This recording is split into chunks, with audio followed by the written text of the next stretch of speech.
Magical Serendipities on the red line. Please help me welcome to the stage Mr. Jim Herbert.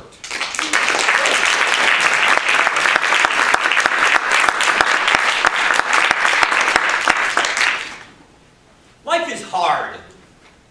Nobody takes the time to just be grateful for what they have anymore. Everybody's always so unhappy, and nothing interesting or unique ever happens in your everyday, mundane routine. Fellow Toastmasters, honored guest, Mr. Contest Chair, I do not believe any of that garbage, and neither should you. I believe in gratitude. I believe in joy. I believe in magical serendipities. And I believe that every one of us can find our own magical serendipity every single day if we're willing to open our eyes. I remember one of my recent magical serendipities. It happened on a November morning. And it was a unique November morning because it was really cold, like 9 degrees. And there were 40-mile-an-hour winds. And there was a perfect storm of chaos to ruin the commute. There were 3 accidents on Lakeshore Drive. There was a bus fire near a Brown Line stop that shut down both that bus line and that Brown Line. Anybody here remember that November morning? Yeah, me too. I had to get to work that morning in the loop from the north side, and it wasn't happening. Lakeshore Drive wasn't happening. Clark Street wasn't happening. Sheridan Road wasn't happening. So I called an audible, and I had my wife drop me off at the Wilson Avenue Red Line stop. Now you see, in my entire life I've never done that. I have never been ending a car commute to get onto a train commute, and I don't even know how to use a venture card. But I learned how that morning. And when I got up on that train platform, I was not in a good place. I was cold and I didn't have enough clothes on. I was running late for work. I was miserable, and I needed to chill out. So I got my pocket, got my iPod, got my earbuds, ready to stuff it in, listening to Deepak Chopra meditations and chill my vibe. And right before I put my earbuds in, summarily shutting out the world for 30 minutes, this little guy, all of 5 foot nothing, wearing a Carhartt jacket, work boots, and a knit cap, came up to me. And he said the words that didn't just change my day, they changed my life. Want to know what he said? Listen close, he spoke soft. He said, "Nice boots." Nice boots. He went on to say, "Nice boots. I wish I had some boots like that. They sure look warm. And sometimes I have to work out in the cold." And then the train pulled up. And instead of sticking my earbuds in and listening to Deepak Chopra, I listened to this little guy talk for a half an hour. And this is what I learned. I learned his name was Jamal. And I learned Jamal had 6 kids, ranging in age from 4 to 19. And I learned that this day was payday and he was going to Old Navy to shop for his 4-year-old daughter.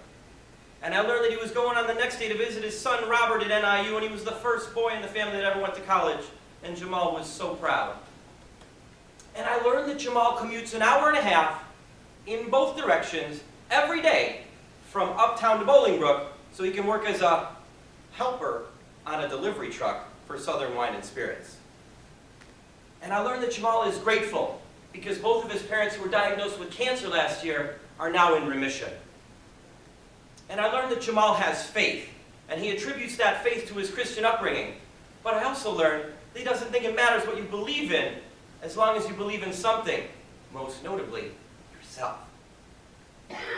Remember at the beginning how I said random, fun, interesting stuff doesn't happen in your everyday routine? This is why you should not believe this, fellow Toastmasters and friends. And then I got to work that day. And I work in a very public place. I work in a high-end seafood and steak restaurant. And I run the door at lunch, so every day I get to encounter hundreds of people. And on that particular day, the only thing anybody wanted to talk about was how terrible their commute was, how much they hated the weather, how they felt the universe summarily just crapped on their day and ruined it. And I waited all day long to hear the one thing that I really wanted to hear. You want to know what it was? I sure hope everybody who was on that bus that caught on fire is going to be okay.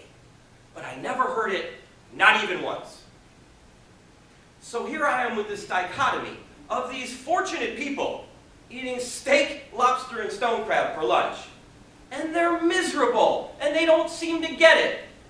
And then over here, I've got this little guy with 6 kids, 2 parents that have cancer, commutes an hour and a half in both directions every day so he can work for a little bit more than our ridiculous minimum wage.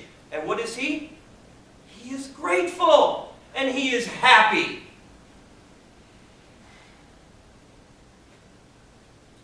When my train ride with Jamal that day came to an end, I wanted to say something to him, to tell him how much he touched my heart.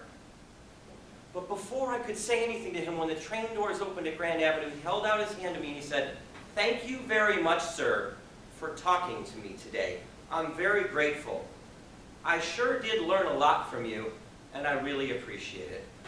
Oh no, Mr. Jamal, it is clearly I was the student that day and you were the teacher, not the other way around.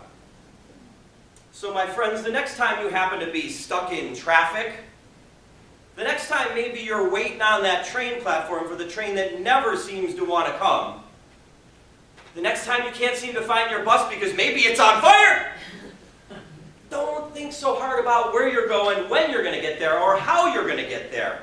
And maybe take a look around and see if you can find your own magical serendipity, because it's out there if you're willing to open your eyes.